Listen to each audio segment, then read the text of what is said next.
இது மகிமை நேரம். ஆண்டவராகிய இயேசு கிறிஸ்துவின் நாமத்தில் உங்கள் ஒவ்வொருவரையும் நான் வாழ்த்தி வரவேற்கிறேன். ஆண்டவர் ஏதோ ஒரு எதிர்பார்ப்போடு அவருடைய சமூகத்தில் கொண்டு வந்திருக்கிறார். அவருடைய பாதத்தில் அமர்ந்திருக்கிற நேரம் வீணாய் போகாது. ஏதோ ஒரு காரியத்தை ஒவ்வொருவரிலும் ஆண்டவர் செய்யும்படி வந்திருக்கிறார்.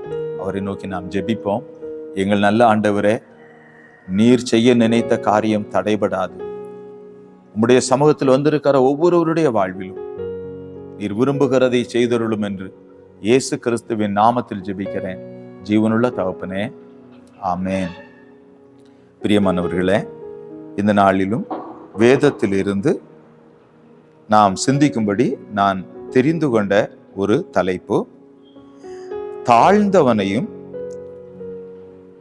உயர்த்துகிற கர்த்தர். மனுஷரில் தாழ்ந்தவனையும் உயர்த்துகிற கர்த்தர். தானியேலின் புத்தகம் 4வது அதிகாரம் 17வது வசனம். உன்னதமானவர் மனுஷனுடைய ராஜ்யத்தில் ஆளுகை செய்து, அல்லேலூயா, உன்னதமானவர் மனுஷருடைய ராஜ்யத்தில் ஆளுகை செய்து தமக்கு சித்தமானவனுக்கு அதை கொடுத்து மனுஷரில் தாழ்ந்தவனையும் அதின் மேல் அதிகாரியாக்குகிறார். மனுஷரில் தாழ்ந்தவனையும் அதின் மேல் அதிகாரியாக்குகிறார் என்று நர ஜீவன்கள் அறியும்படிக்கு காவலாளரின் தீர்ப்பினால் இந்த காரியமும் பரிசுத்தவான்களின் மொழியினால் இந்த விசாரணையும் தீர்மானிக்கப்பட்டது என்றான். அன்பானவர்களே, நாம் ஆராதிக்கிற தேவன் யார்? அவர் மனுஷனுடைய ராஜ்யத்தில் ஆளுகை செய்கிறவர். எவ்வளவு ஆச்சரியமான ஆண்டவர்! இந்த மண்ணிலே எதிர்பார்ப்போடு நம்மை வைத்திருக்கிறார். ஒரு தேவ பக்தியுள்ள சந்ததி எழும்ப வேண்டும் என்று எதிர்பார்த்துத்தான் ஆண்டவர் தம்முடைய பிள்ளைகளுக்கு கற்றுக் கொடுக்க ஆரம்பித்தார். தம்முடைய பிள்ளைகளோடு கூட பேசினார். பிரியமானவர்களே, அவருடைய சித்தத்தை நிறைவேற்றுவதற்கு யார் தங்களை அர்ப்பணிக்கிறார்களோ அவர்கள் யாரா இருந்தாலும், அவர்கள் தூர தேசத்தில் இருந்தாலும் அவர்களை நான் கொண்டு வருவேன் என்று ஆண்டவர் சொன்னார். ஏனென்றால் ஆண்டவர் யார்? மனுஷனுடைய ராஜ்யத்தில் ஆளுகை செய்து தமக்கு சித்தமானவனுக்கு அதை கொடுத்து மனுஷரில் தாழ்ந்தவனையும் அதன் மேல் அதிகாரியாக்குகிறவர். அன்பானவர்களை பாருங்கள், நாம் 2 சாமுவேலின் புத்தகம் 7வது அதிகாரம் அங்கு 8வது வசனத்திலே ஆண்டவர் சொல்லுகிறதை கவனியுங்கள். 2 சாமுவேலின் புத்தகம் 7வது அதிகாரம் 8-9 வசனங்கள். இப்போதும் நீ என் தாசனாகிய தாவீதை நோக்கி, சேனைகளின் கர்த்தர் சொல்லுகிறது என்னவென்றால், நீ இஸ்ரவேல் என்கிற என் ஜனங்களுக்கு அதிபதியாயிருக்கும்படி ஆடுகளின் பின்னே நடந்த உன்னை நான் ஆட்டு மந்தையை விட்டு எடுத்து. அப்படின்னா இவர் எங்க நடந்திருக்கிறார்? ஆடுகளை மேய்த்து கொண்டிருந்தவர். ஆண்டவர் சொல்லுகிறார், ஆடுகளின் பின்னே நடந்த உன்னை நான் ஆட்டு மந்தையை விட்டு எடுத்து நீ போன எவ்விடத்திலும் உன்னோடே இருந்து, நீ போன எவ்விடத்திலும் உன்னோடே இருந்து உன் சத்துருக்களை எல்லாம் உனக்கு முன்பாக நிர்மூலமாக்கி பூமியில் இருக்கிற பெரியோர்களின் நாமத்திற்கு ஒத்த பெரிய நாமத்தை உனக்கு உண்டாக்கினேன். இவ்வளவு ஆச்சரியம் பாருங்கள். ஆண்டவர் சொல்லுகிறார், பூமியில் இருக்கிற பெரியோர்களின் நாமத்திற்கு ஒத்த பெரிய நாமத்தை உனக்கு உண்டாக்கினேன். பிரியமானவர்களே, இந்த தாவீது ஆடுகளுக்கு பின்னாக தெரிந்தவர் தான். ஒருவேளை அந்த இல்லத்தில் ஈசாயினுடைய வீட்டிற்கு சாமுவேல் தீர்க்கதரிசி வந்தபோது, உன்னுடைய பிள்ளைகளை அழைத்து வா என்று சொன்னபோது ஒரே ஒரு குமாரன் அந்த இடத்துல வரவில்லை, இந்த இளைய மைந்தன். இவன் ஆடுகளை மேய்த்து கொண்டிருந்தான். பிரியமானவர்களே, ஒருவேளை தன்னுடைய தகப்பனாரால் இல்லாவிட்டால் சமுதாயத்தால் மிகவும் தாழ்வாக எண்ணப்பட்டிருக்கிறீர்களோ, ஆண்டவர் யார் தெரியுமா? பெரியோர்களுக்கு ஒத்த ஒரு நாமத்தை தரிக்கிறவர். ஆண்டவரை பாருங்கள். இந்த ஆடுகளுக்கு பின்னாக நடந்த இந்த தாவீதை ஆண்டவர் தெரிந்து கொள்ளுகிறார். ஈசாய் தன்னுடைய பிள்ளைகளை எல்லாரையும் சாமுவேலுக்கு முன்பதாக கொண்டு வந்து நிறுத்துகிறார். ஆனால் சாமுவேல் தீர்க்கதரிசியோடு கர்த்தர் சொல்லுகிறார், நீ இவனுடைய சரீர வளர்ச்சியை பார்க்க வேண்டாம், நான் இவனை புறக்கணித்தேன்.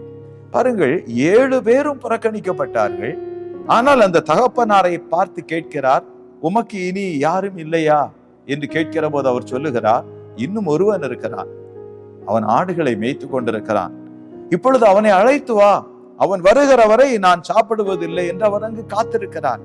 இப்பொழுது அந்த தாவீதை அழைத்து கொண்டு வந்து முன்னாக நிறுத்துகிறார்கள். பாருங்கள், அவர் வரும்போதே ஆண்டவர் சொல்லுகிறார், இவன்தான், இவனை அபிஷேகம் பண்ணு. ஆகவே ஒரு தேசத்தின் தலைவராக பெரியோர்களுக்கு ஒத்த நாமத்தை அவர் அடையும்படி ஆடுகளுக்கு பின்னாக தெரிந்த சாதாரணமான ஒரு மனிதனை கர்த்தர் தெரிந்தெடுத்தார். இது எப்படி நடந்தது பிரியமானவர்களே? ஒரு ரகசியம் அவரிலே இருந்தது. இவர் ஆடுகளுக்கு பின்னாகத்தான் நடந்தார், ஆனால் ஆண்டவரோடு சஞ்சரித்தார். பிரியமானவர்களே, வானத்தையும் பூமியையும் உண்டு பண்ணின கர்த்தரோடு தன்னுடைய ஐக்கியத்தை வைத்துக் கொண்டார். யாருமே இல்லை, ஆனால் அவர் அந்த ஆண்டவரை பாட ஆரம்பித்தார். அந்த வனாந்தரத்தில், அந்த காட்டு பகுதியிலே கர்த்தரை துதிக்க ஆரம்பித்தார், அவரை ஸ்தோத்தரிக்க ஆரம்பித்தார். ஆண்டவர் செய்த அவருடைய ஆச்சரியமான கிரியைகளையும் அவருடைய சிருஷ்டிப்புகளையும் கண்டு மகிழ்ந்து மகிழ்ந்து களி கூர்ந்தார். அன்பானவர்களே, அவ்வளவு பெரிய களி கூறுதல் அவருக்கு. ஆகவேதான் அவர் பாடல்களை பாட ஆரம்பித்தார், இசை மீட்ட ஆரம்பித்தார். அவரை போல சிறந்த இசை மீட்டுவதற்கு அந்த நாளில் யாரும் இல்லை. ராஜாவின் அரண்மனைக்கு இசை மீட்டுவதற்காக கொண்டு வரப்பட்டார். அன்பிற்குரியவர்களே, ஆகவே தனக்கு தெரிந்த ஒரு சின்ன திறமையை கூட அவர் அசட்டை பண்ணவில்லை. மறுபடியும் மறுபடியும் இசை வாசித்து வாசித்து வாசித்து அவ்வளவு சிறந்த ஒரு இசை மீட்டுனராக அவர் மாறினார். அதே போல ஆண்டவரை துதித்து பாடினார். அன்பிற்குரியவர்களே, செய்யும்படி உன் கைக்கு நேரிடுகிறது எதுவோ அதை உன் பலத்தோட செய். ஒருவேளை நாம் தரித்திரமான சூழலாக இருக்கலாம், நாம் எளிமையா இருக்கலாம். ஆண்டவர் சில வாய்ப்புகளை நமக்கு தருவார். எந்த இடத்தில் இருந்தாலும் கர்த்தர் நம்மை தேடி வருகிறார், நம்மை சிறந்தவர்களாக மாற்றுவதற்கு, நம்மை உருவாக்குவதற்கு ஆண்டவர் இப்பொழுது நம்மை தேடி வருகிறார். பிரியமானவர்களே, மகனே நீ பயப்படாதே, மகளே நீ பயப்படாதே, உன்னை சிறந்தவளாக சிறந்தவனாக நான் மாற்றட்டும், எனக்கு இடம் கொடு என்று சொல்லுகிறார். பிரியமானவர்களே, ஆண்டவருக்கு நம்முடைய இதயத்தில் இடம் கொடுக்கும் போது ஆண்டவராகிய இயேசு கிறிஸ்து நம்முடைய இருதயத்தில் வருகிறார். ஆண்டவர் எல்லா பகுதிகளிலும் ஆண்டவர் நமக்கு வளர்ச்சியை தருகிறார், நம்மை சிறந்தவர்களாக மாற்றுகிறார்.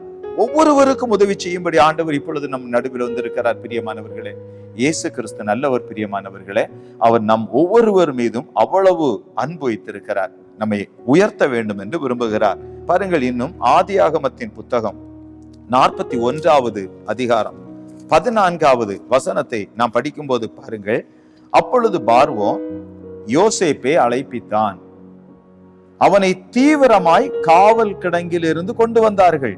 அவனை தீவிரமாய் காவல் கிடங்கில் இருந்து கொண்டு வந்தார்கள். பாருங்கள், இந்த யோசேப்பு அநியாயமாய் குற்றம் சுமத்தப்பட்டு இப்பொழுது காவல் கிடங்கில் இருக்கிறார். பாருங்கள், ஆண்டவருடைய அன்பை பாருங்கள். தீவிரமாய் காவல் கிடங்கில் இருந்து கொண்டு வந்தார்கள். ஆண்டவர் யார்? சிறியவனை புழுதியில் இருந்து எடுத்து எளியவனை குப்பையில் இருந்து உயர்த்துகிறவர். பிரியமானவர்களே, ஆண்டவர் நமக்கு இரக்கம் செய்ய நினைக்கும் போது அதை தீவிரமாய் செய்வார். அல்லேலூயா. ஆகவே இப்படி நம்மீது அன்பு கொண்டிருக்கிற இந்த ஆண்டவருடைய கரத்தில் மாத்திரம் நம்மை கொடுத்தால் அவர் நமக்கு இரக்கம் செய்வார், அந்த இரக்கத்தை தீவிரமாய் செய்வார். அவருடைய சமூகத்துல நம்மை தாழ்த்தி நாம் ஜெபிப்போமா? நாம் எல்லாரும் அவரை நோக்கி பார்ப்போம். இரக்கமுள்ள எங்கள் நல்ல ஆண்டவரே, நீரே அவர்கள் பலத்தின் மகிமையாய் இருக்கிறீர்.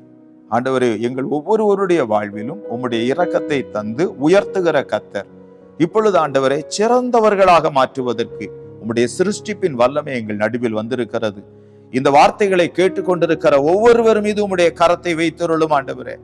எந்த சூழலில் இருந்தாலும் எங்கள் ஆண்டவர் பெரியோர்களுக்கு ஒத்த நாமம் தரிக்கிற கர்த்தரப்பா.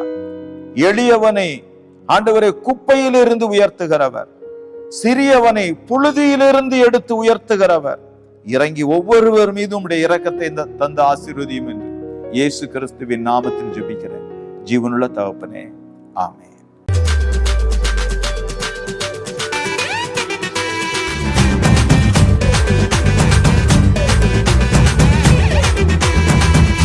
மகிமை